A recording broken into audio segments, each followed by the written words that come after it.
Back to Talking Blues. Welcome back to another live stream. We hope you're all doing well today. Before we get into this stream, please make sure you like, comment, subscribe, turn that notification bell icon on to be notified when we upload. Share this stream out as much as possible, guys. It really does help us out. We really do appreciate it. Thank you all so much for joining us today. You know, it really does help the channel. We love doing this for you. It's an important thing that we do. You know, we want to entertain you guys. This is about you and what you want to see from the channel. So anything you want to see from the channel, please make sure you drop it down in the chat below. We'd love to hear your thoughts and try and experiment with some of your thoughts to try and, you know, make the channel better for you. So let us know. Alongside us today we have our special guest Chris. Thank you so much for joining us today, Chris. I'm going to hand over to you now, Chris, who is going to talk about something really close to his heart. So Chris, over to you, mate.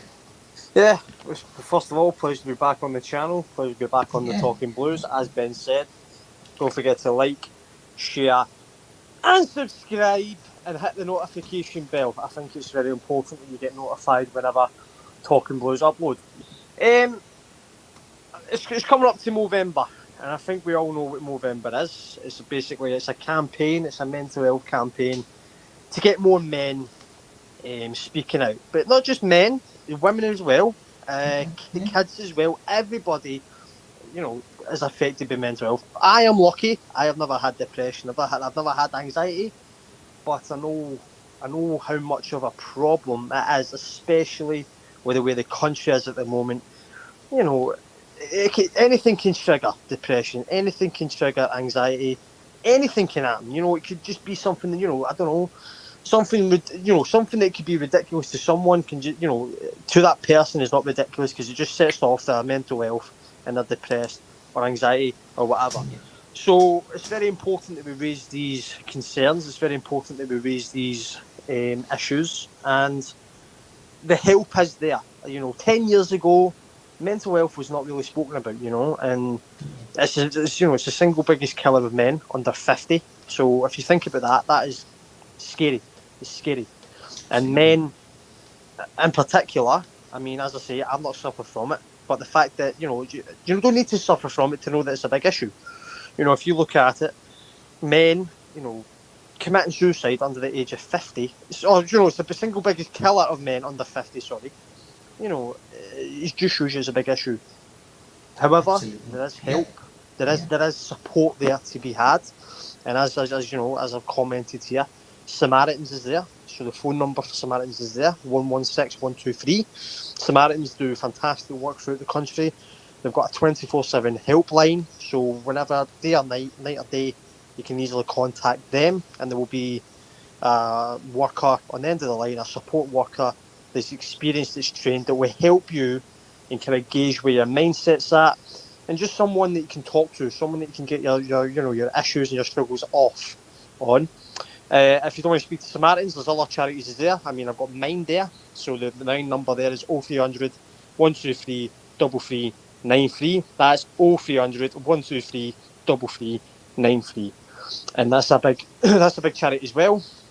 That also deals with mental health. As I say, when I'm saying about the single biggest killer in men under 50, it doesn't mean that I'm excluding, females. I'm including everybody here. If you're listening to this stream, if you watch it back, the support is there. It's for everybody, males, females, everybody. Can suffer from mental health, and the support is there for everybody as well. You've got CAM number there as well, 0800 585858. That's 0800 585858. CAM stands for Campaign Against Living Miserably. And, there's a lot of people feeling miserable at the moment. As I say, the country's in a mess. Whether it's your football, football's a big escape. And I think a lot of people can agree with that. I love football. And, I felt it hard during lockdown. And it was a big issue. It was a big issue for me, when a lot of football wasn't on. But the football's back. And as I say, football's a good escape for a lot of people. Andy's Man Club there as well. They do a fantastic work. A lot of support groups there throughout the country. Whether it's in Scotland, whether it's in Wales, whether it's in England, whether it's in Northern Ireland, throughout the UK, Andy's Man Club is through there. So there's always support there. And as that message says there, if you are suffering and need to talk, please talk, because people have said that when they speak, it's that weight off their shoulder. It's that massive cloud that's disappeared from above their head. And if there is anyone, for me, there's someone that's not suffering from mental health, my advice would be try and find a hobby. Okay, so if you're suffering from mental health, if you like running, go for a run in the morning. Go for a run, clear head. If you like photography, maybe join a photography group. Try and engage that way. Speak about interests. If you love football, like we all do here at the Talking Blues, the football's always there. There's always, Twitter. I know Twitter can be a bit of a cesspit sometimes, but it doesn't mean that there's not decent people on there. So try and occupy yourself if you can, and if you can't, as I say, the support lines are there, and there is people to talk to. So I'll just run through quickly because we want to get through into the football stream. Samaritans 116123, Mind 0300 123 3393. That's 0300 123 3393. CAM, which stands for Campaign Against Living Miserably, 0800 585858. That's 0800 585858. And Andy's Man Club, the website's there, andysmanclub.co.uk, but they've got everything on social media as well. So if you are suffering, please talk. Thank you, Chris. Brilliant, Thank you, Chris. Yes. Really appreciate that. Thank you so much. So important. Yeah. And then, Chris, if you just would like to just run through the rules as well, I will set these on screen now for you, just so you can run through them and you're all notified of the rules. Yeah, so the stream information as follows. 1, be respectful to all in the chat, especially if their geography is as horrendous as Ben's. 2, have banter, but don't cross the line. That's most important. A lot of people can have banter, but then they cross the line and they don't know when to stop. That's a big issue. And 3, if there's an issue, please let it be known to the hosts, aka Ben and Mark, Marco Polo and Benjamin Button. And 4, most importantly, enjoy yourself. We're all here to have a good time, and we're all here to enjoy ourselves. So as I said at the start, if you're suffering, please speak out. Thank you, Chris. Appreciate that. Thank you, Chris. So let's get on with the stream. So before we get into this, Jamie has just jumped in and says hi. Hi, Jamie. Thanks for joining us tonight, mate. Really appreciate it. Just so we're aware, guys, we are not opening the stream up to anyone else tonight. We want to do this. We want to do that in a sensible way, and me and my dad will be in discussions with other all the people who we think is acceptable to let in and whatnot, and we'll discuss further down the line with that. Chris, you will be involved in these discussions as well. But yeah, honestly, guys, let's get into this. So first of all, we're going to talk about what went on the weekend at the Brighton game, because there was a lot of issues with the Brighton fans. A lot of booing, a lot of jeering, a lot of defamatory language going on, a lot of nasty, vicious chants going around. And I think it's important that we discuss this. I think it's something that as football fans, we're all there to enjoy the game. We are all there to enjoy the game, and when fans start using defamatory language, being disrespectful to the players, the coaches, all the people and other fans around the stadium, I don't think it's I don't think it makes it a fun thing to do anymore. I don't think it makes football fun for others. So obviously, let's be real about this. We need to discuss it, and we need to talk about why it's so important that we're respectful at football matches, and that we keep we have an opinion.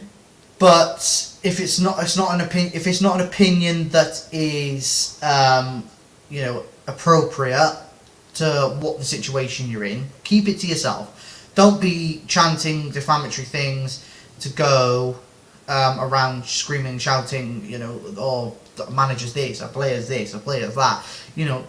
I don't think it's appropriate. So, Dad, I think when we talk about what the chants and stuff was like, when we talk about racist chants, abusive chants, homophobic chants, misogynistic chants, anything like that is not acceptable in a football at all. Not today, not tomorrow, not any day. It is not acceptable, and I think that we need to change, and we need to fight for change in this situation. I think all clubs need to be looking at anything from racism to misogyny to homophobic chants. I think it's important that we realise that the clubs take action, and a 3-game ban, a 5-game ban, a season ticket ban if it's bad enough. You know, Dad, what do you think? Yeah, I totally agree. You know, any form of abuse, you know, whether it be verbal, physical, you know, mental abuse, yeah, it won't be tolerated in society. And this is one of the things, you know, that we fight for day in, day out, yeah, and that is for justice, equality, yeah, you know. So, you know, this is a football channel, yeah, and you know, we have had previously people on here, you know, with no filter whatsoever, you know, speaking with a pernicious tongue, yeah, you know. So basically, you know, we want to bar that on here, yeah. We'll have no form of you know, discrimination or bullying, yeah. So, you know, we have to, you know, hit the nail on the head here and, you know, stop it immediately. So this is why we have our rules, yeah.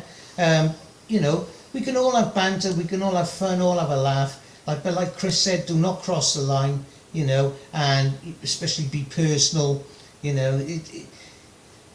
We just talked about mental health, and that's one of the biggest you know, causes of mental health, is all these forms of abuse and bullying, yeah, you know, cyber bullying, which what was happening last week, yeah. So we have to hit the nail on the head and, you know, eradicate that. Yeah, thank you, Dad. And Chris, your thoughts on the matter? I know you really wanted to talk about this today, and this is what we're talking about it. I think you really had something to say and something that was really important to speak on. Yeah, well, the reason why is because I've been seeing a lot of Brighton fans, you know, piping up on social media. But I'll get to Brighton fans in a minute.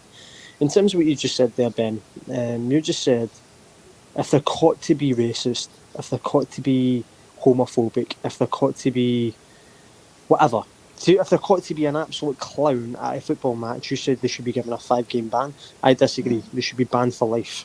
Simple as that. Yeah, and that's the only way it will be sorted, because these organisations like UEFA, like FIFA, they're never ever going to ban racists from the stadium, because the racists are the one paying the tickets. The only way it'll affect them is if it starts to affect their pocket, and then they'll start to inflict some guidelines and rules into it. Okay, it's never going to happen. UEFA and FIFA can do statements all they want about, you know, if it's Marcus Rashford getting racially abused, if it's a German player being racially abused, if it's a Dutch player being racially abused, they won't care until, you know, it hits their profits. So these big organisations are just full of shit when it comes to this. In terms of going to a football game, just why do you need to chant homophobic rubbish? Why do you need to be racist? For me, I don't care what colour you are. I don't care what gender you are. I don't care.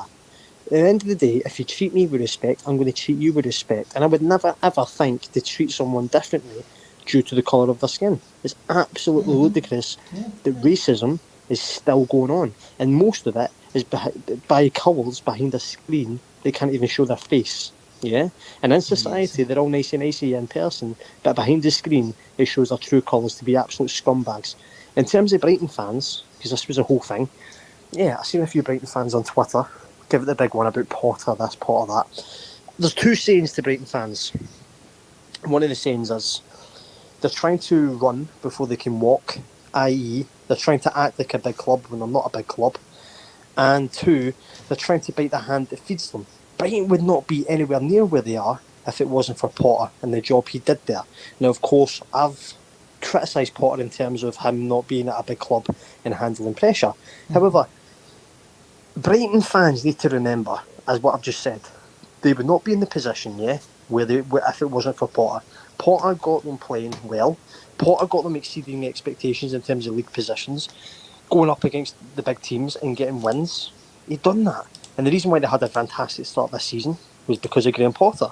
Now, someone said, well, Potter done well at Brighton because, one, he was given time at Brighton, two, Brighton gave him the opportunity, blah, blah, blah, blah, blah. Yeah, but when you go to a big club like Chelsea, these expectations are 100 times greater. Yeah. So if he gets beat 3 times in a row at Brighton, no one's going to really look at it. When you get beat 3 times at Chelsea, you are under immense pressure because these things should not be happening at a big club. You should be getting results.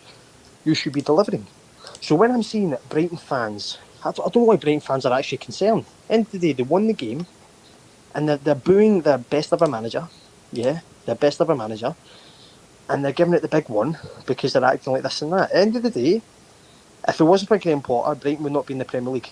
Brighton would be in the Championship, slumbering there, and be struggling to go back up.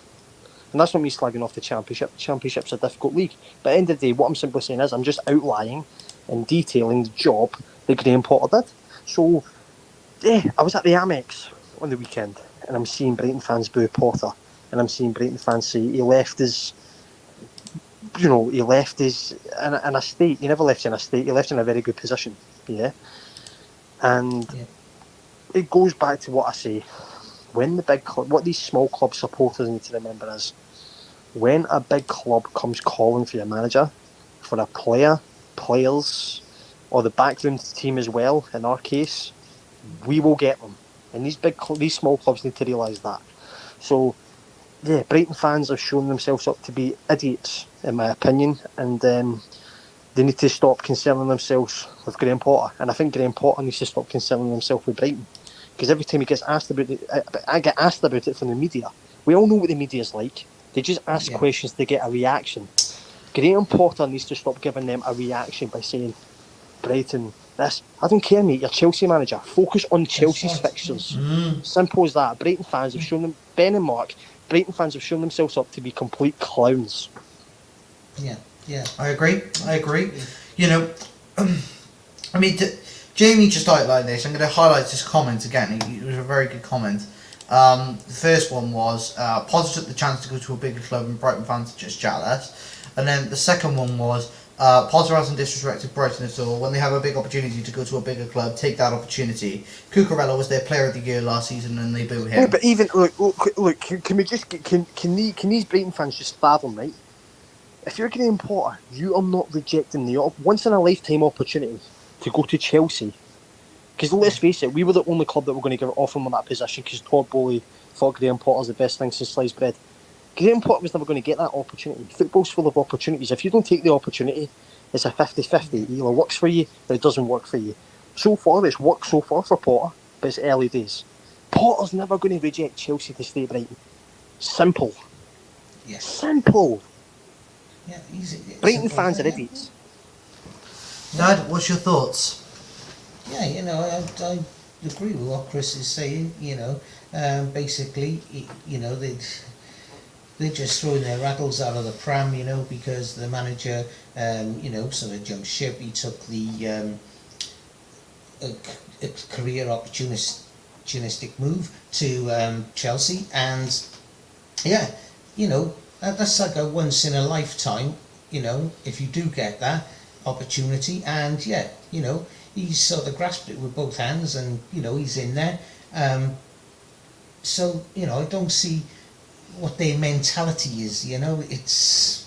It's beyond. And like Chris said about Graham Potter, that Bowley thinks he's the best thing since sliced bread. Now, only time will tell, and it's very early days. He's here. He's what we've had recently, two draws and that loss to Brighton on the weekend. So we're on a little bit of a rocky patch, but nothing too serious at the moment. But I think the telltale signs will be sort of like going into the new year, the other side of the season. So Well, no, you know what? It's like, if we play Real Madrid in the Champions League this season, I'm not going to boo Rudiger. I'm not going to boo Hazard. At the end of the day, Rudiger's contract ran out, and we never gave him the extension that we should have gave him at the start of the season. Hazard left at a time where he thought he could, I know he's won the Champions League now, but a time where he thought, you know what, I've done what I can at Chelsea. I want to not better my career, but experienced a different league in Spain, in La Liga. And that's what happened. At the end of the day, Graham Potter's not a Brighton fan. He's not a Brighton fan. He's done well at Brighton, great. He left you because, as I say, once in a lifetime opportunity. He came at Chelsea and he took it. And as I say, the Brighton fans booing him, clowns. I agree. Disrespectful as well. Yeah, I agree. They got to remember where, basically, they've come up from, and it's from the work of Potter and his team. Yeah, they're totally disrespectful. And the main thing as well, managers look at is trophies in football. You want to win trophies as a manager. If you don't want to win trophies as a manager, why are you a manager? For me, he's never going to win a trophy at Brighton. He's never. No. He's going to win a trophy at Chelsea. He should with the backing he's going to be getting and the squad at his disposal. And you're going into the latter stages of the Champions League, the latter stages of the FA Cup, the latter stages of the League Cup. He should be pushing for the Premier League title. So he's firing on all fronts for silverware. At Brighton, all you're happy with is a 11th place position, and that's a success. At Chelsea, that's an absolute disaster. So that just elevates the levels between the two clubs. Chelsea are a massive club, Brighton are a small club. Exactly. I agree. And Jamie's just come up with this with a few more comments. So the first one is Brighton fans are crybabies. Hazard did what Grealish did, left because they couldn't carry the team no more. He also says, "What are Brighton gonna win?" I think these comments are good. These comments are good ideas. Good thoughts. Brighton, for me, look, they're a good club. They play good football. But it's detriment to Graham Potter. At the end of the day, your manager's left. Get over it. Get over yourselves a little bit. Life goes on, right? We all move on. It's like he's left one job to go to another. People move on. People change. People want opportunities. Managers don't stay 10 plus seasons. No, they're not. Look, he's Graham Potter, not Sir Alex Ferguson, right? He's not going to win you Champions Leagues. He's not going to win you Premier Leagues. At Brighton, you're not going to win FA Cups. You're not going to win Carabao Cups. Let's be real about this. Brighton are a mediocre club. They are literally mediocre, mid-table. There's nothing to them. Well, what it's like, you know what it's like. Let me put it in simpler terms for these Brighton fans that can't get it into their head. It's like, let's just say you've got 6 out of 10 good looks, right? So you're decent looking, right? And then a model is offering you the chance to marry her. And are you going to stay with a bird that looks like Susan Boyle? No disrespect. Are you going to stay with a bird that looks like Susan Boyle? Or are you going to go for someone that looks like Cindy Crawford or Rihanna? You're going to go for the people that look like Rihanna or Cindy Crawford. I'm sorry. You only live once. Take the opportunity and enjoy yourself. Smile, laugh, and celebrate. Do that. I've always lived by the saying, live, laugh, love. You're a bird, you mate. Jesus. At the end of the day, if you only got one life, live it like it's your last day on earth. Jamie's just come out with another comment as well. I've had to move on from Fergie as well. Arsenal fans had to move on from Wenger. But Jamie, let's face it, Wenger wasn't even that great. Let's be real. Ooh, that's two digs in 2 nights. He done a dig at Jamie yesterday regarding Man United getting smashed by Brentford. And he's just had a little dig at Arsenal with Wenger. I'm not going to lie to you. I've always been one to tell the truth. Wenger is not a good manager. He was never a very good manager. He was always, the last few seasons at Arsenal, he was scraping the bottom of the barrel. Literally, it's like having a barrel of beer. It lasts in a couple of months. You're in your last dregs and you're scraping to get those last little dregs of beer out just so you can have a pint. What are the things that dawned on me, about Arsene Wenger over the years? He was always a miserable bugger, wasn't he? Very seldom he smiled. Look, Arsenal, let's face it, they're mediocre too. Well, I mean, you don't need to ask my thoughts on Arsenal, we'll be here all night, but Wenger, as Mourinho said, is a specialist in failure. But Ben, Jeez, mate, you need to take a chill pill if you take on one of these streams. Yeah. But yeah, like let's move on. We've talked about Brighton enough. I've heard enough about Brighton this weekend and any other weekend for the next few weeks because it's just been in the back of my mind all weekend, and it's They're haunting you. It hurts. Yeah. But James just said Arsenal did win did well with the Invincibles. Yeah, back in like. No, this is what that. Like, I know I just said I'm not going to speak about Arsenal. The Invisibles. Not the Invincibles, the Invisibles. Because let's face it, they've got how Where many... they've been for the last few years. Can I just let me finish what I'm saying, Ben, here, right? Because I'm sick and tired of talking about hearing this Invincible chat. Because they weren't Invincible. For example, Chelsea beat them in the Champions League that year. Wayne Bridge at Highbury. We knocked them out the Champions League that year. They weren't invincible then, were they? So they're not invincible in my mind. They're Invisibles. Couldn't do it in the biggest stage. And the Mourinho team the season after was a better team than the Invisibles. Simple as that. We had more points and we won more games. So stick that in your pipe and smoke it, you little Invisibles merchants. Love it, Chris. Yeah. But yeah, let's talk about now. Like, we need to move on to talk about the hierarchy at Chelsea and how our structure is looking. I mean, how long have we been talking about wanting a sporting director, wanting this, wanting that? You know, how much money we spent this summer. You know, how much backing has Bowley given the manager? He's backed He's backed one manager, and then he sacked him. That's a worry for me.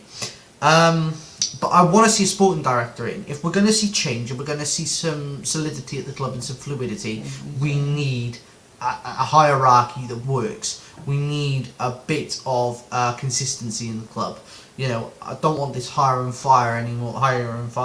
It just bores me. You know, it worked under Roman. It may not work under Bowley. We need to keep some consistency. There's sporting directors out there who would give anything to come and, you know, work at a club like Chelsea. You know, a club with such high standards.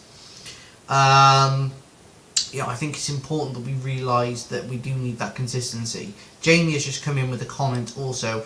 If Lampard leaves Everton, would you take him and Terry working on the club's board? Ooh, I'll leave Chris to answer that one. What a ridiculous comment, for starters. That was a ridiculous comment by Jamie. One, it's never going to happen. And two, Terry's wanting to go. I would imagine he wants to go down the managerial route. And Lampard, if he was to leave Everton, I'm pretty sure would want to continue his managerial career. I'm pretty sure. Look, Lampard's never coming back to Chelsea, and Terry. I know Terry's there, but he's. Come on, man. What else, man? Why don't we just bring back Michael Ballack and Ramirez and play them in midfield? Time's moved on. They won't be joining the board. You know, simple as that. Jamie, how would you take? You know, I don't know, Paul Scholes that loves toes on your board, or would you take, you know what I mean? It's like a ridiculous question. I mean, no, they're not coming back. So, and no, I wouldn't take them because they've not got experience. They've not got experience in the board. So exactly, that's exactly Ben. Exactly Ben. No, I agree. Ridiculous comment. Yeah. So it is a ridiculous comment because And I think there's so much. The game of football is evolving, you know, year in and year out, and you know, players who played back, you know, maybe 7-10 years ago, you know, even like if they was to be sort of like at their prime in today, you know, Premier League would find it extremely difficult because it's forever evolving, you know. Then the contact, you know, the pace and everything else, it's changing all the time. Yeah, it's totally different. Madness, it's yeah. madness. Yeah. I mean, look, Chris, do you think we need consistency on the board? Do you think that's what's going to help us to go forward as a club? Do you think Todd Bowley is the right man to take forward the club as the owner, and the rest of the sport, the consortium, you know, with Bidad Igbali, Hansfield Rice, all those sort of people? Do you think we're going in the right direction with this or not? Well, what was the first question? What was the first question, Ben? So my first question was, do you think Todd Bowley is the right man Well, you to said take us something about forward? sporting director. Look, Yeah, what like we're do you going to get a what sporting director. We're going to get a do, sporting director. What we need to remember is these guys, for example, they don't have any experience in football. Yeah, they've just bought a club, as I say, one of the biggest clubs in the world, one of the faces of the Premier League. It was not, you know, I mean, they were never ever going to get everybody in it all at once, right? So yeah, we're going to get a sporting director. I believe it will be Michael Edwards from Liverpool. I believe he's the one they Yeah, want. yeah. That's looking likely in the summer. I hear Bowley's happy to stay on as interim until through January, which only shouts one thing to me: Sue Cristiano Ronaldo. That's the only thing that I can see happening in January. Um, in terms of Todd, I think Ben, you've just asked a ridiculous question as well. You've just said there, do you think Todd Bowley's the best owner? Well, at the end of the day, it's early days. I can't really comment on that. At the end of the day, it's early days. And even if he isn't, he's not going anywhere. He's just bought the club. Clear Lake have just bought the club. Hanssorg Wise is a dinosaur, mate. This guy, mate, if he sees Lukaku play, if Lukaku comes back off loan, that guy's going to have a heart attack at Stamford Bridge. Hanssorg Wise. And I think it's clear as day it's going to happen. He's 85, is he? Yeah, he's 85. Yeah, he's exactly. He's a fossil. Anyway, A I don't fossil. see what he's contributing to Chelsea whatsoever. But let's see. The sporting director will come. I believe it'll be Michael Edwards. And in terms of Todd Bowley being the right man, well, let's face it, he's only the face. The money's coming from Clear Lake. They've got the funds. They're putting the funds in. Well, let's see what happens. It's early days. So to answer your question, Edwards, the sporting director, Ronaldo in January with Todd Bowley's interim, and we'll see what happens in the future. I don't have a time machine. I mean, look, Jamie's just come in with another comment. Romelu Lukaku. Haha. Ha. Chris, Dad, what do you take? Take it. This is about Romelu Lukaku coming back to us, is it? Yes. Well, what can I say? He's had time away. He did play up before he sort of departed from us to go abroad. So he's coming back, I believe. I don't know when. Do you know when? Yeah, this season. Back? Yeah. There was talk of recalling him in January. No, it'll be. Yeah, I reckon it'll be the end of the season. At the end of the day, we're not going to get anywhere near what we paid for him. I mean, you're lucky if you're going to get. I mean, with the mess Inter are in financially, you're lucky if you can get 50 million for him. So, if Potter wants to keep him, let's see how it does. Because at the end of the day, Lukaku's big issue was Tuchel. Tuchel's big issue was Lukaku. I mean, one of them is not there anymore. Lukaku, it could be a blessing in disguise. I mean, Lukaku's a good goal scorer. We just need to play to his strengths. He doesn't help himself, though, with his attitude and doing interviews with Sky Italy. It's ridiculous. And don't even get me started on Italy, because Ben loves Italy too much. This is what I say. Nothing more hate, Chris. Yeah. You can't underestimate Lukaku. He'll produce when he wants to produce. That's the attitude he got. I think, like you said, it could be a blessing in disguise. Hopefully it is. If he comes back to us and starts, putting the ball in the back of the net, then, that's all I worry about. It doesn't matter who's on there, as long as it, playing appropriately, with heart, passion, and putting the ball in the back of the net, and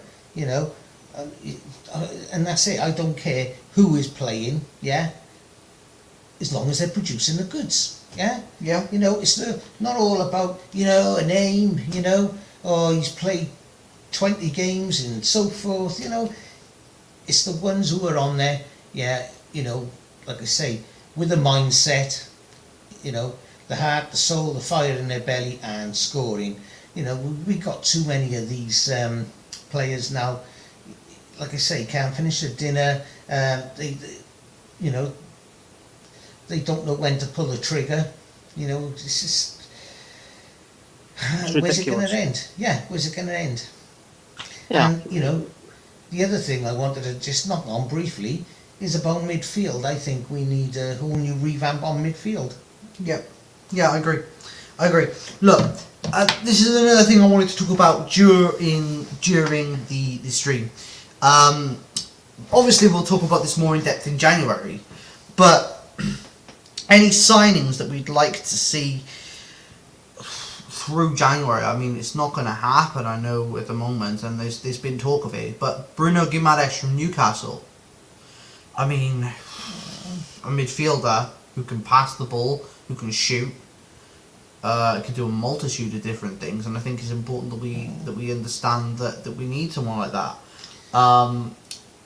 Chris Guimaraes from Newcastle. Well, Do you see anything? I thought you were going to say, what about Chris in midfield? I mean, I'm a right back, but I could do a job better than most of the players there. Yeah. No, look, Bruno Guimaraes. Yeah, you've got to say it with Guimaraes. Yeah, you've got to say it with that, emphasis. Look, at the end of the day, he's not what I want.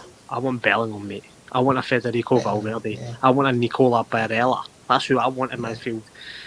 Bruno, mate, Newcastle don't even need the money. They don't need to sell. He's doing his thing. Yeah. I'm not really. I don't care. In the summer, in the January, I can only see two signings happening, and it's Cristiano Ronaldo because Todd Bowley's obsessed with the guy, and Rafael Leal from Milan. And I reckon Nkunku will happen in the summer, and I reckon Guardiola will happen in the summer, paving way for Thiago Silva to leave. Either as a coach, or he'll retire, or he'll go to Brazil or whatever. But your dad's 100% right. We need major reinforcements in that midfield. As I say, also, I've just finished as well. I've just outlined who I would love. I want Jude Bellingham at Chelsea. He's essential. He's young.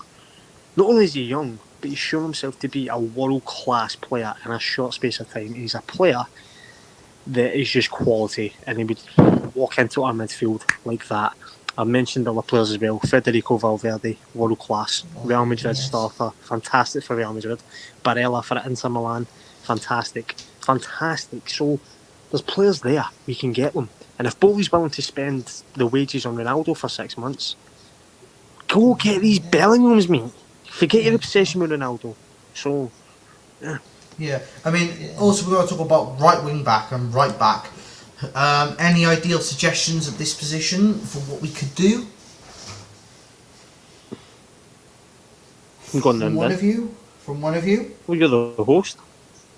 Well, my first thought is, as a backup to Reece James, I mean, we did talk about Tino Livramento, but he's injured. So what about Kyle Walker-Peters?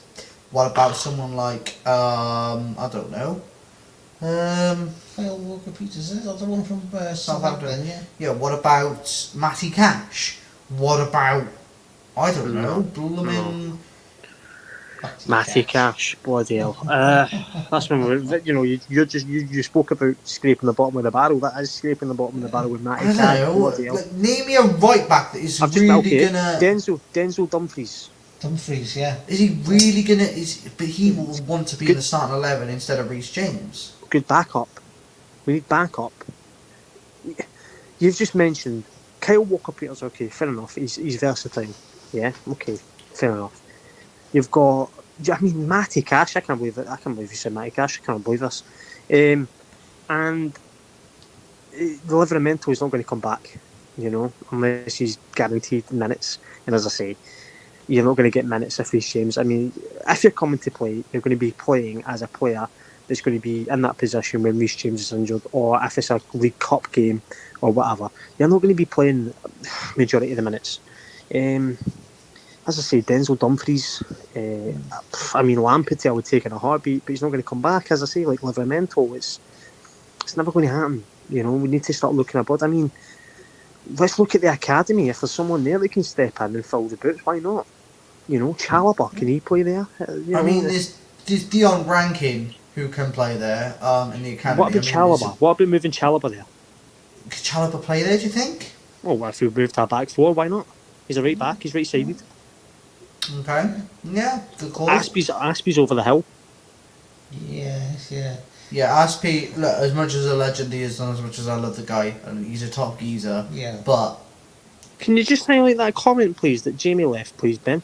Thank you. yeah. Dumfries' quality. Oh, thank you. Thanks, Jimmy. I just wanted to see that. I just wanted reassurance. Thank you. Yeah. But yeah, like, so Aspie's a top geezer, but he's past it. You know, he can't run up and down the pitch like he used to. I remember back in 2012, 2013, 2014, you know, those sort of times where he was bombing up and down the right hand side, you know, like a prime Paulo Ferreira, a prime Jose Basingwa. You know, these are the players that I miss. You know, Jose Basingwa was a real player when we were, you know, when we had like the likes of, you know, Gus Hiddink, Ancelotti, all these sorts of fantastic players. You know, there's so many that I can name, but I just don't know. I don't know what's like what to do like within regards to that right wing back position. Dumfries is definitely an option that you could consider. It's brilliant. As I say, the left back position sorted. The right back position is clearly not. As I say, unless you want to try Chalobah there, I don't see why not. If you're going to play a back four, that's what I'm talking about. Potter just needs to stick to a formation, stick to players that is going to be playing the majority of the time when he's making selections, so they have time to gel together, they have time to have a connection, chemistry. You know, every week the guy's making you know, sometimes it's a 5 at the back, then it's a 3 at the back, then it's a 4 at the back, then it's a, you know, 3-4-3, or it's a 5-3-2, 5-3-2, yeah, a 4-4-2, a 4-2-3-1, a 4-1-3-2. You know what I mean? The guy just needs to stop, calm down. You know what I mean? Ranieri style, tinker man, blah blah blah blah blah. Just stick to a formation, stick to the players. That's right. Yeah. Oh, Jamie's just put in this ridiculous comment. Oh, Chris, have a look at this one. He probably doesn't fit the Chelsea system, but Wan-Bissaka is available. Probably not. I would take him. Would you? I would take Adam Wan-Bissaka, yeah. His backup, yeah. His backup. I mean, the guy, defensively, is decent. No? Yeah, he's not bad. Yeah, he is decent defensively. And I mean, if we're going to be judging players based on Man United's form, then we may as well not even. I mean, yeah, I mean, I wouldn't judge players based on their form at Man United. I mean, Aaron Wan-Bissaka was quality at Crystal Palace, and there's a reason Man United went in for him. I like Wan-Bissaka. As I say, he's back up. He's not going to be a first teamer. So, why not? I'm just like thinking... Better than Matty Cash. You know, but yeah, I actually agree. Just a point of clarification, how long is Reece James out for? After the World Cup. Yeah. After the World Cup, I believe. After the World Cup, yeah. After the World Cup, so, you know... Yeah. Well, that's a good thing as well, to be honest. I don't want any Chelsea players being selected for the national teams. Because at the end of the day, you know, Scotland are not in the international tournaments. I would love it if Ben Chilwell and Mason Mount and Kai Havertz and Stalling. I mean, it's not going to happen, but I would love it if these players weren't picked, because it'd be more rest for Chelsea. Club football over international football any day of the week. I mean, look, we just discussed the midfield as well, and I've just thought of a really valid point. Who do we sell this summer? What do you mean? Billy Gilmore. He's gone. He went to Brighton. What did we do that for?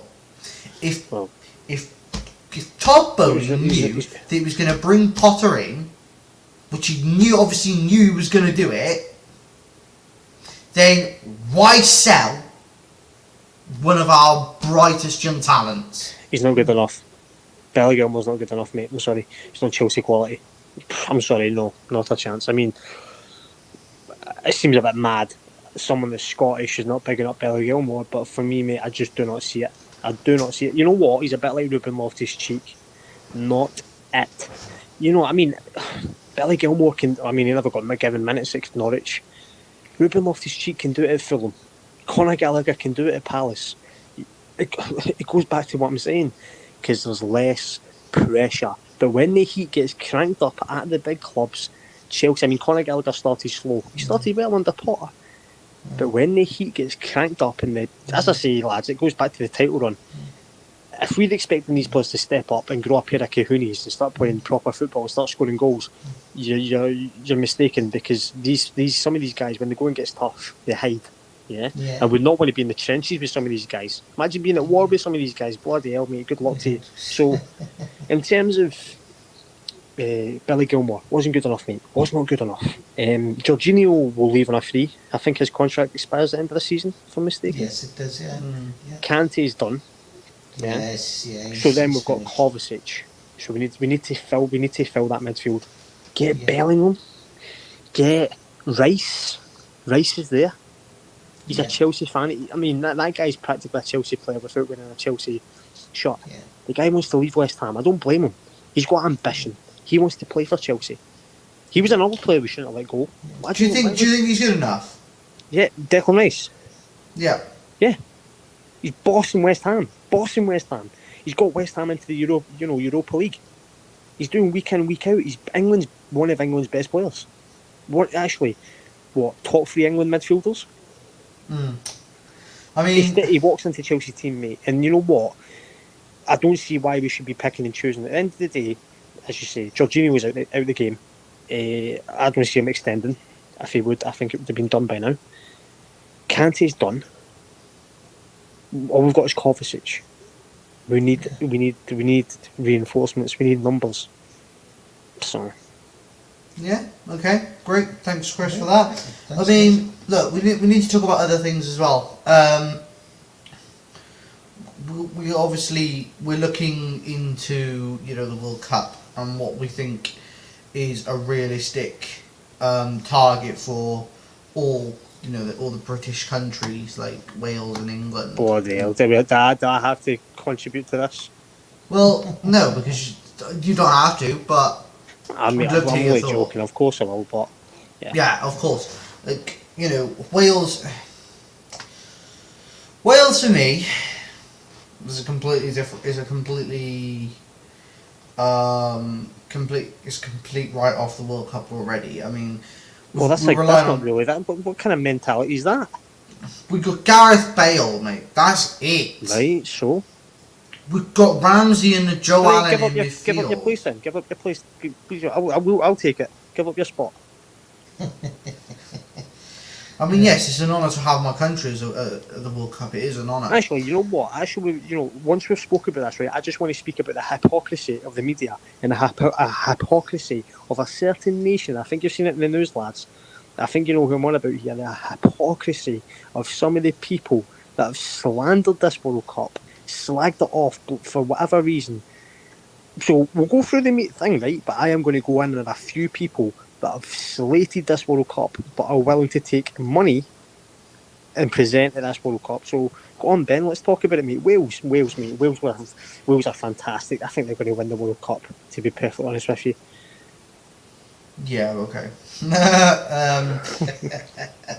Right. Wales, look, it is an honour for Wales to play the World Cup, but yeah, it's an honour, yeah. It is an honour, but there's a massive issue. We have not got a good enough squad to get through. Okay, so when I look at Wales, okay, so Brennan Johnson, Joe Allen, Gareth Bale, Robson Canon's retired from Wales, is he? I believe he has. Is he retired? I think he's retired. Yeah. What? So what? You've got the what? Okay, I'm going to ask you a question then, Ben. Okay, and Mark. So we'll start with you, Ben. You've just said there you've not got basically any high hopes for the World Cup. All right, okay. Do you have a better team than the USA? Yeah, we have a better team than the USA. Okay. Do you have a better team than Iran? Yeah. Right. So why can't you finish second then? Okay, I can see us getting out of the group, but I can't see us getting any further than possibly the quarterfinals. I can't see us getting any further than that. Maybe if we pushed hard enough, if we decide we want to turn up like we did in the Euros, then maybe we could get to the semis. Mark, that's another good player. Maybe. Do you agree with that, Mark? I believe, it's anybody's cup, yeah? Everybody's going in, or Brazil will win it, Germany, or it could be France, but it's anybody's cup, for football's a funny thing. Anything can happen, yeah? And look at Wales, they've been written off, even before they've had their games, and, they've beaten Croatia. Oh, trust me, Mark, being Scottish, mate, I know about being written off. Bloody hell, Yeah, we get it yeah. every time. Yeah, yeah. Who'd have thought? Scotland. I remember 1978, and they got to the quarterfinals in the World Cup, 1978. It was against Holland, and I can remember. What was his name? Archie Gemmell. Yeah, scoring. Yeah. I mean, Look, look. I'll give my thoughts for the group, of course. But I'm not one of these that I was like, oh, I want England and Wales to, do well because, it's UK, Britain. End of the day, Yeah. I'm Scottish, and you know what? I would not expect Welsh people, I would not expect English people to be like, oh, we want Scotland to do well. I just wouldn't expect it. Yeah. When I'm looking at your group, right, England's got the best team. Yeah, I mean, that goes without saying. They've got a shocking manager, though. Gareth Southgate is an absolute idiot, Yes, right? yes, he is. Then you've got Iran. People are writing Iran off, but people need to remember that climate is suiting Iran to a T. That is going to play into their favour, and I'm not saying it's a major factor, but it's still a factor to consider when they're playing in the Middle East. It's a Middle Eastern country. Yeah. They'll do well. The USA, I mean, Pulisic, mate. If Pulisic is, you know what? It just goes to show you, right? If Pulisic starts firing and scoring in this World Cup for the USA, and when we've seen him for Chelsea and he's been lacklustre, that just shows you his ambition for Chelsea then. And then if that's the case, he can go in January. If you're not willing to play for us, but when he starts scoring for the USA, go. Bye. See you later. Yeah. So that's the way it is. But my prediction for the group, I'm going to say England. I'm going to say Wales, and I'm going to say Iran and USA to finish bottom. But it would not surprise me if Iran got out of the group. A lot of people are rating Iran off, and I think it's a big mistake to do. Oh yeah. Yeah, okay. I think. But I want to say about what I was going to say about the hypocrisy with some people. Yeah? Yeah, go on. So, today, lads, you've probably seen on the news something about Ukraine. Don't know if you've seen it, Mark. Have you seen it, mate? Ukraine are appealing, blah, blah, blah, about Iran supplying weapons to Russia. Okay. This is why politics needs to stay out of football, because it's getting ridiculous. Okay. Now, this is the hypocrisy I'm going to speak about Ukraine, because Ukraine are saying they're supplying weapons to Russia and human acts, etc., is bang out of order, right? Ukraine's also said that they're willing to take Iran's place. So straight away they've just contradicted what they've just said, because how can you slag off Iran's human rights record, but be willing to play in a World Cup that has been known to have many deaths and stadiums being built? So straight away Ukraine have just shot themselves in the foot big time. In terms of the media, Laura Woods, for example, has said she's going to be presenting for ITV and she's going to be showing the destruction of lives leading up to this World Cup. But she's also going to be presenting coverage of the World Cup. So she's willing to take a wage for presenting the World Cup and be a hypocrite in showing the human rights in Qatar. It's an absolute... The hypocrites in the media is ridiculous. And the hypocrites from Ukraine are ridiculous. Why should the Iranian national team suffer because of, their government supplying weapons? This is why politics needs to be kept away from football. And we, by the way, if that's the talk, if Ukraine are going to be given a slot, it should be Scotland versus Ukraine then, mate, yeah? Because we slapped up Ukraine twice in the Nations League. So if it's going to be that, you can't just disregard Scotland. You can't just disregard Italy. You can't just disregard these countries just because Ukraine has got a war going on. And by the way, that war is one of the biggest lies, because that Zelensky's worth a fortune and he's not putting his hand into the pocket, and he's asking for the British public to pay, and the British public have got enough to deal with, never mind to deal with another country's crisis. Look, there's a disaster was going on in Ukraine. but please, mate, don't be asking for foreign aid when what are we seeing? Yeah, what are we seeing? Yeah. Countries like Africa are getting, Red Nose Day and children in need. That's been going on for centuries. That's been going on for years, and nothing. I mean, look at Africa now. It's the same. Where is this money going to? So it's a big lie, and politics needs to stay away from football. Needs to stay Exactly. away so far from football. And then you look at it, the hypocrisy, without Boris Johnson when he visited the Ukraine and everything else. And like I say, the hypocrisy, the Tories are in with the oligarchs and the people who are, inciting wars. I think the Conservatives cite wars anyway, and I just go back to the 80s and I remember it very well, and, the Battle of the Falkland Islands, Yeah, Argentina. Yeah. Then you had Blair, Blair in Iran. There you go. And, But guys, like, for Ukraine to replace Iran in the World Cup, It's not going to happen, mate. It's not going to happen. It's 'Cause not that's happening. Unfair. It's unfair. Look, I'm not just saying it because I'm Scottish, right? I'm just simply saying it on a basic level. Why should the Iran national team suffer because of their government's choices? End of the day, No. they don't have a say in it. They're just there to play the sport of football. Get over it. Ukraine want everything handed to them, right? Do they want the World Cup handed to them based on sympathy? I do not think so. Get over yourself. Simple as that. Simple as that. I agree. And Look, look, can I also just say as well, these TV companies, right, that have been slagging off Qatar getting the World Cup, but yet are willing to have coverage of it as well. If you're so against something, be against it. Don't just say one thing and then flip it when the money's involved. That's what I'm saying. Money makes the world go round. Yeah, absolutely. It does. Look, if we're gonna really dig into football now and really get into grips with it, I mean, There's somebody you didn't mention for Wales. The young he used to play for Sheffield, didn't he? What was his name? Ethan Ampadu. Ethan Ampadu, he's quality. He's quality. Yeah. He's quality. Good player. He's very good. He's a Is he on very, loan? very Is he on loan to where is he? Spezia in Italy. Oh, Spezia, yeah. Because he He's was on at loan, Venezia. isn't I know he? he was at Yeah. Venezia, and then he went. He was at Spezia now, yeah. I think it's Spezia. Yeah, I think it's Spezia. Go on, But, Ben. What are you saying, mate? Go on.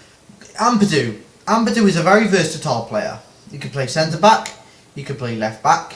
He can play left wing back. He can play right wing back. He can play right back. He can play central defensive midfielder. He can play central midfielder. He is a very versatile player, and I don't understand why we haven't kept him, because he would be a real asset to the squad. I've played football with Ethan Ampadu. I think he's a quality footballer. I've spent time on the pitch with him. He's really quality. He's tackled me a few times, and he basically took me off my feet every single time. And to me, I don't understand why we didn't keep him. I don't understand why Tuchel didn't see in him. I don't understand why we haven't brought him back. If we got Zachariah as well. I'm getting fed up of this Zachariah. When are we going to see him play? Are we going to see him play Tuesday, Wednesday? I don't think we are. Well, we should. I don't think we will though. But you know why? Because it's all about what Graham Potter wants. Every team is what Graham Potter wants, not what Chelsea need. Well, yeah. I mean, if Graham Potter can't see that Zachariah is there to be used, I mean, at the end of the day, Zagreb, I know we want to win every game. It's a useless game. I should see he's going through comfortably. Just play him in midfield. Just play He him. is a defensive midfielder. We have been crying out for this for months, and we've got one, and we're not even bloody using it. So what is the point? He's just sitting there getting old, getting bored, wanting to play up, wanting to go back to Italy where he might actually get some football. So for God's sake, play the man. Well, I mean, to be fair, judging by the state of Juventus, I wouldn't want to go back. I would be happy to sit on the bench. But honestly, he just we've signed him, use him. If Potter's watching this, what would you say to Potter right now? First of all, why are you playing Cucurella at centre back? Why are you playing Sterling and Pulisic as wing backs? Get that out of your brain. Secondly, play Zachariah, because that is important. It's important that we have a defensive midfielder. If you don't think he's good enough, right? That's your problem. Give him a chance. He might prove you wrong. He might prove you wrong. He might be exactly what we need, for that Kante cover.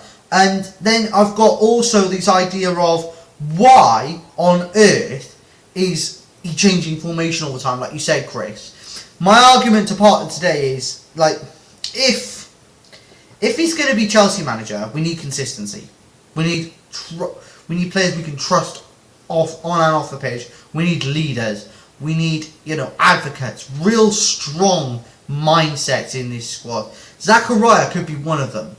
Zachariah has Champions League experience.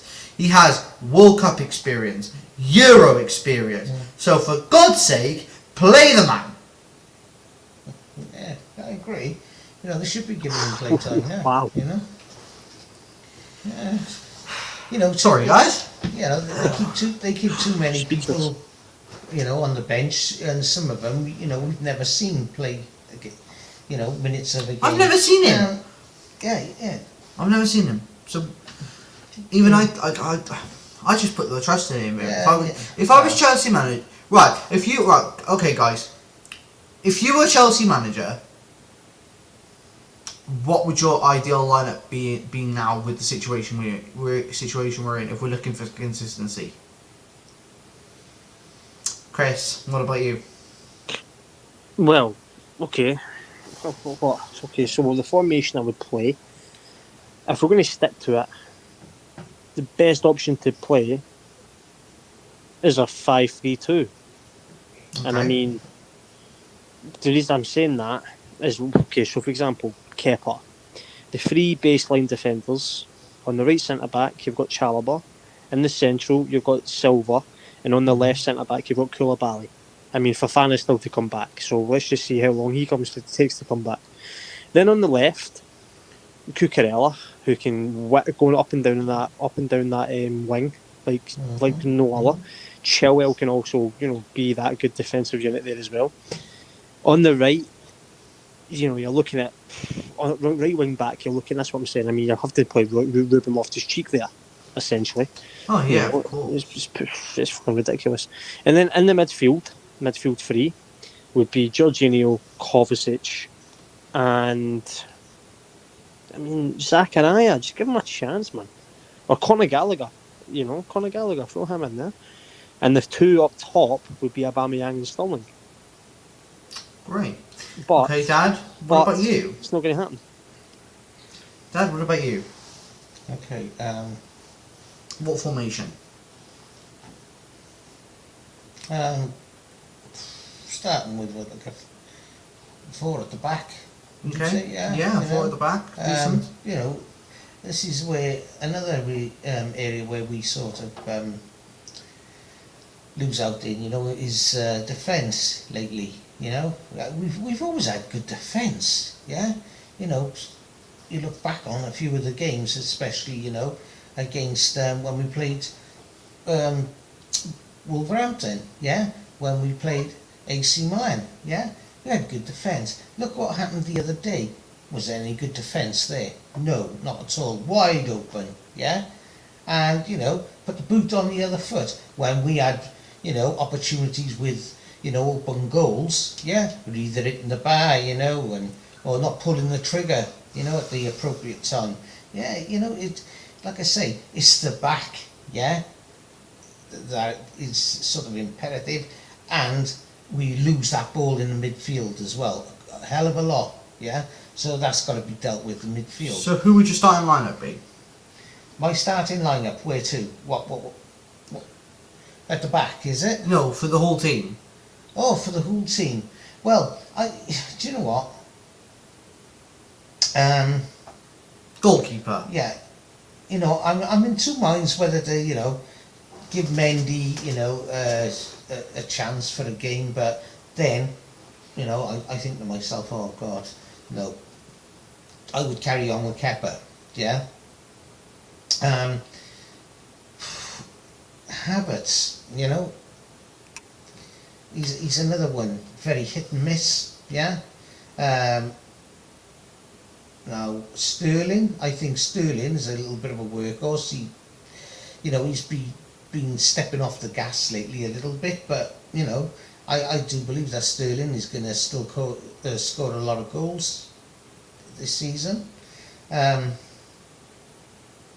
Aubameyang, he's a must, yeah, but you know, he's starting to get on a little bit now. He's got about 2 years left in him, hasn't he? If that. Mason Mount, now, I don't know what the fuck's going on in his head, you know. He did show sort of, you know, a reflection, a glimpse of the old Mason Mount when he was playing for Frank.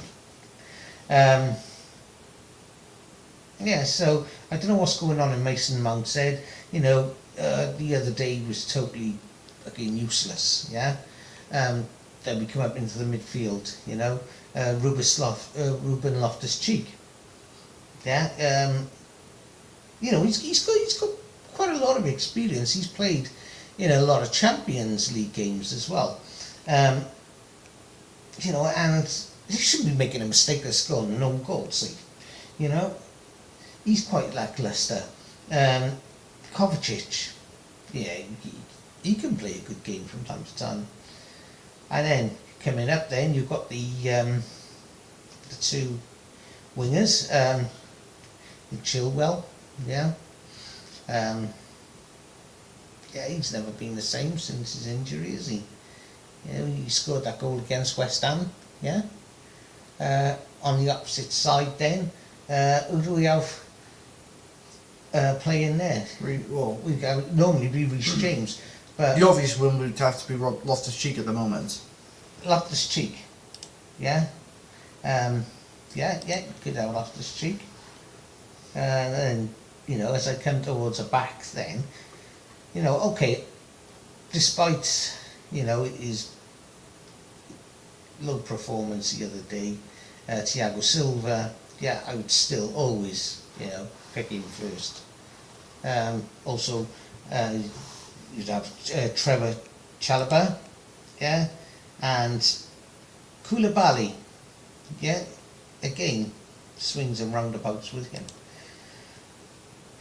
Yeah, so it's hard, you know, Yeah. sort of, you know, put it all together and look at this team and say, Yeah. I'm confident. Yeah, of Yeah, course. we're not. No. Yeah, you know. But yeah, okay, that's that. Look, I'm gonna move on to my lineup, and then we're gonna end the stream there because you know we haven't got any viewers, but we've had a good stream, we had a good chat, and we've got good points out. And yeah, you know, so I'll move on to my lineup, yeah. and then we'll end the stream there, and we'll give final thoughts and whatnot. So in goal for me, my goalkeeper is Kepa. We're going with a 3-5-2. Mhm.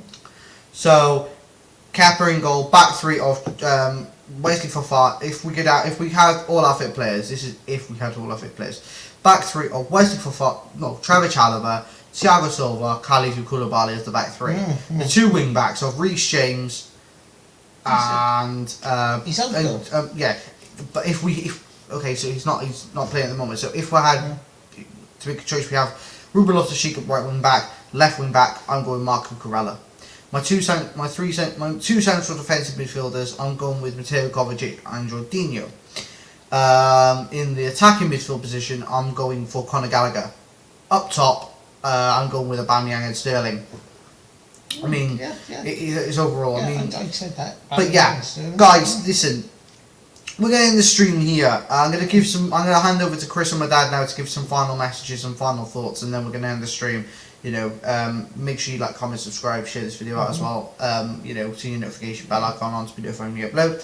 Then thank you guys. So, Chris, hand over to you for your final message. Yeah, well, first of all, another good stream. It's just hit. It's come to 1 hour and 10 minutes. Good quality stream. Yes. Yeah. Lots of information has been put into it. Obviously, an important message to start. I'll just reply again. Obviously, if you need the help and support, there is help and support there. Whether it's face to face, whether it's whatever, you know, online, there is support there. So get the support you deserve if you're suffering. Yes. In terms of the football, look, Brighton fans just need to relax themselves and get over Potter. Potter just needs to shut down questions when it comes to Brighton. In terms of the hierarchy, look, Todd Bowley, it's going to be the long run. It's going to be the way it is. Todd Bowley is the face of the consortium. He's not the man with the major funds. It's Clear Lake. So a sporting director will come in the summer. Michael Edwards, I'm pretty sure it will be. If you are a racist, if you're a homophobic and you're going to football games, you deserve a life ban. But as I say, until it affects FIFA and UEFA's pockets, it just will not happen. I hope England and Wales get smashed at the World Cup, and my lineup would be Kepa, Chalobah, with the players we have available. Kepa, Chalobah, Silva, Koulibaly, with Ruben Loftus-Cheek on the right wing back, and the three in midfield. Sorry, would be Kovacic, Jorginho, and Zakaria, with Cucurella on the left. Up top, Aubameyang and Sterling. And as Ben said there, don't forget to like, share, subscribe, and hit that notification bell so you get notified for any future uploads. This is the Talking Blues. This is a channel where everyone can come, have their say, enjoy themselves, and don't forget to vote Labour. Yes. Yep. So, Dad, final thoughts? Yes. From the start, in the point of raising awareness of mental health. It's such a huge, broad spectrum. Mental health, as we all know, is caused by basically society. Governments. What the climate we're in now. There's, every avenue we walk down is corruption. People are impoverished. Yes. So mental health. It's not something that's frigging airborne that you catch like a cold, etc. Yeah, and it's exacerbated, since COVID as well. Where people were imprisoned, within their homes, and I do believe that people are out there, and it's a silent cry, for help, and with what's coming. I think, especially with the financial crisis, people can't afford to buy food, people can't afford to have lighting in their homes or gas and things like that, then that's going to exacerbate it even more. I think there's going to be a huge amount of suicides. We've got to eradicate what is the cancer, this government. And my message is plain and clear, and just like Chris just said, there's only one alternative, and that's to vote for Labour, and get these parasites out now. They are killing us. But coming on to the rest of the stream, we had some great discussions tonight about players who we think would be ideal to come into the Chelsea team, as we want to sort of take out some of the dead wood, as to say. But overall it's been a good stream. Like I say, we're open, and we'll talk about anything that people put in the comment box. We don't care what team you support, what country you're from, what colour you are, what your sexual preferences are. Just drop your comments in the box. No matter how trivial you may feel it is, it's important to us. And we have fun on you. And that's what it's all about, guys. And bringing, as football do, bring the whole nations and countries together. So thank you for that, Dad. Appreciate okay. that. So guys, we are going to end the stream here. I just want to give one final message. Chris, thank you so much for raising awareness for mental health charities. Yes, Chris, really appreciate that, buddy. Anytime, lads. Really important that we do that. And guys, as I said before, it's all about enjoyment. This channel is not about us. It's not about anyone else. It's about you guys. It's about building a community of football fans who want to talk about the one thing they're passionate about.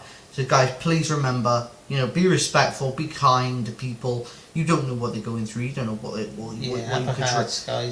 you could trigger off at any point in time. So be kind, be open and honest. And just show love and compassion to people, because it's a cruel world out there at the moment. It is, And this world can only change through, you know, peace. And so, guys, peace to all of you, you know, and respect to anyone who's, you know, who's come on, who's struggling with mental health and is, you know, still fighting on every day, you know, to get through the day.